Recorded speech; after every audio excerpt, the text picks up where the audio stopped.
নিয়ে উন্মাদনা, বাড়ির ছাদে বিশাল পতাকা আর রাত জেগে খেলা দেখা।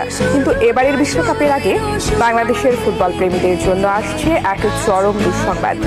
এবার হয়তো টিভি পর্দায় বিশ্বকাপের কোনো খেলাই দেখতে পারবেন না এদেশের কোটি দর্শক।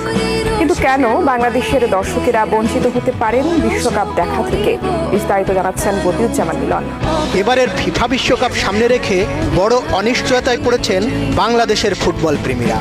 তবে বাংলাদেশের ফুটবল প্রেমীরা বিশ্বকাপের খেলা দেখতে পারবেন কিনা সেটা নিয়ে অনিশ্চয়তা তৈরি হয়েছে। বিভিন্ন গণমাধ্যম সূত্রে জানা যায়, রাষ্ট্রীয় সম্প্রচার মাধ্যম বাংলাদেশ টেলিভিশন এবারের ফিফা বিশ্বকাপের সম্প্রচার সত্ত্ব এখনও কিনতে পারেনি। বেসরকারি কোনো টেলিভিশন চ্যানেল কিংবা ইন্টারনেট ভিত্তিক মাধ্যম ওটিটি প্রতিষ্ঠানগুলোও সম্প্রচার সত্ত্ব এখনও কিনতে পারেনি। ফিফার নীতিমালা অনুযায়ী অনুমোদন ছাড়া বিদেশি চ্যানেলের সম্প্রচার অন্য দেশে সরাসরি দেখানো যায় না। ফলে স্থানীয় কোনো প্রতিষ্ঠান সত্ত্ব না কিনলে বাংলাদেশের দর্শকদের জন্য বিশ্বকাপ দেখা কঠিন হয়ে যেতে পারে।